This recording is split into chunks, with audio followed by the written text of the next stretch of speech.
ಇನ್ನು ಈ ಗ್ಯಾರಂಟಿ ಪರಿಷ್ಕರಣೆ ವಿಚಾರ ಸಂಬಂಧ ಬಿಜೆಪಿ ರಾಜ್ಯಾಧ್ಯಕ್ಷ ಬಿವೈ ವಿಜಯೇಂದ್ರ ಅವರು ಕೂಡ ಸ್ಟೇಟ್ಮೆಂಟ್ ಕೊಟ್ಟಿದ್ದಾರೆ. ಹಣ ಹೊಂದಿಸೋದಕ್ಕಾಗದೇನೆ ಇವರು ಗ್ಯಾರಂಟಿ ಪರಿಷ್ಕರಣೆ ಮಾಡ್ತಾ ಇದ್ದಾರೆ ಅಷ್ಟೇ, ಬೇರೇನೂ ಅಲ್ಲ.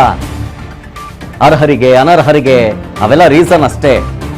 ಅವ್ರ ಹತ್ರ ಹಣ ಇಲ್ಲ ಹೊಂದಿಸೋದಕ್ಕೆ ಹಂಗೆ ಹಿಂಗ್ ಮಾಡ್ತಿದ್ದಾರೆ ಅಂತ ಸರ್ಕಾರದ ವಿರುದ್ಧ ಬಿವೈ ವಿಜಯೇಂದ್ರ ಅವರು ಗಂಭೀರ ಆರೋಪ ಮಾಡ್ತಿದ್ದಾರೆ. ಗ್ಯಾರಂಟಿ ಫಲಾನುಭವಿಗಳ ಕಡಿತಕ್ಕೆ ಮುಂದಾಗಿದ್ದಾರೆ. ಹಣಕಾಸಿನ ಪರಿಸ್ಥಿತಿಯ ಬಗ್ಗೆ ಶ್ವೇತಪತ್ರವನ್ನ ಹೊರಡಿಸಲಿ. ಹಿಮಾಚಲ ಪ್ರದೇಶದಲ್ಲಿ ಗ್ಯಾರಂಟಿಯನ್ನ ಘೋಷಣೆ ಮಾಡಿ ಸಂಕಷ್ಟಕ್ಕೆ ಸಿಕ್ಕಾಕೊಂಡಿದ್ದಾರೆ. ತೆಲಂಗಾಣದ ಬಳಿಕ ಈಗ ನಮ್ಮ ರಾಜ್ಯದಲ್ಲಿ ಇದೇ ಪರಿಸ್ಥಿತಿ ಉದ್ಭವಿಸ್ತಾ ಇದೆ. ಕಳೆದ 3 ವರ್ಷದಲ್ಲಿ ಒಳ್ಳೆಯ ಆಡಳಿತವನ್ನ ಕೊಡೋದ್ರಲ್ಲಿ ಕಾಂಗ್ರೆಸ್ನವರು ವಿಫಲರಾಗಿದ್ದಾರೆ ಅಂದ್ರು ಬಿವೈ ವಿಜಯೇಂದ್ರ. ರಾಜ್ಯದ ಕಾಂಗ್ರೆಸ್ ಸರ್ಕಾರ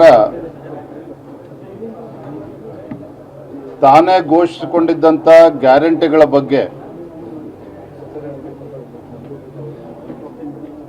ವ್ಯತಿರಿಕ್ತ ಹೇಳಿಕೆಗಳನ್ನು ಕೊಡೋದ್ರ ಮೂಲಕ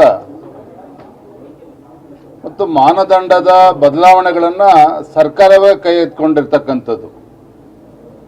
ನಾನು ತಮ್ಮ ಮುಖೇನ ರಾಜ್ಯದ ಮುಖ್ಯಮಂತ್ರಿಗಳಿಗೆ ಕೇಳೋದಕ್ಕೆ ಇಚ್ಛೆ ಪಡ್ತೇನೆ. ಕಳೆದ ವಿಧಾನಸಭಾ ಚುನಾವಣೆ ಸಂದರ್ಭದಲ್ಲಿ ಯಾವುದೇ ಒಂದು ಮಾನದಂಡ ಇಲ್ಲದೇನೆ ರಾಜ್ಯದಲ್ಲಿರ್ತಕ್ಕಂಥ ಪ್ರತಿಯೊಂದು ಮಹಿಳೆಯರಿಗೂ ಕೂಡ ನಾವು ಗೃಹಲಕ್ಷ್ಮಿ ಕೊಡ್ತೇವೆ ಅಂತ ಘೋಷಣೆ ಮಾಡಿದ್ರಿ. ಬೇರೆ ಬೇರೆ ಯೋಜನೆಗಳನ್ನು ಘೋಷಣೆ ಮಾಡಿದ್ರಿ. ಆದರೆ ಈಗ ಗ್ಯಾರಂಟಿಗಳಿಗೆ ಹಣವನ್ನು ಕ್ರೋಢೀಕರಿಸೋದಕ್ಕೆ ಸಾಧ್ಯ ಆಗದೇನೆ ಒಂದು ರೀತಿ ಫಲಾನುಭವಿಗಳ ಮೇಲೆ ಆರೋಪಗಳನ್ನು ಮಾಡಿಕೊಂಡು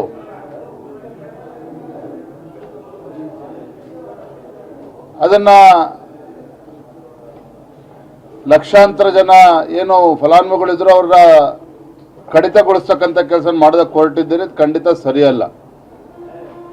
ತಾವು ಚುನಾವಣೆ ಪೂರ್ವದಲ್ಲಿ ಏನು ಭರವಸೆ ಕೊಟ್ಟಿದ್ರಿ, ಯಾರ್ಯಾರಿಗೆ ಗ್ಯಾರಂಟಿಗಳನ್ನು ತಲುಪಿಸ್ತೇವೆ ಅಂತ ಹೇಳಿದ್ರಿ, ಅದನ್ನ ಪರಿಪಾಲನೆ ಮಾಡಬೇಕಾಗಿರ್ತಕ್ಕಂಥದ್ದು ಈ ಸರ್ಕಾರದ ಆದ್ಯ ಕರ್ತವ್ಯ. ಮತ್ತೊಂದು ಕಡೆ ರಾಜ್ಯದ ಆರ್ಥಿಕ ಪರಿಸ್ಥಿತಿಯ ಬಗ್ಗೆನೂ ಕೂಡ ಮಾನ್ಯ ಮುಖ್ಯಮಂತ್ರಿಗಳು ಬೆಳಕನ್ನು ಚೆಲ್ಲಬೇಕು. ರಾಜ್ಯದ ಆರ್ಥಿಕ ಪರಿಸ್ಥಿತಿಯ ಬಗ್ಗೆ ಒಂದು ಶ್ವೇತಪತ್ರವನ್ನು ಹೊರಡಿಸಬೇಕು ಅಂತೇಳಿ ಹಿಂದಿನ ಮುಖ್ಯಮಂತ್ರಿಗಳು ಕೂಡ ನಾವು ಬೇಡಿಕೆನ ಇಟ್ಟಿದ್ವಿ, ಅದು ಆಗಲಿಲ್ಲ.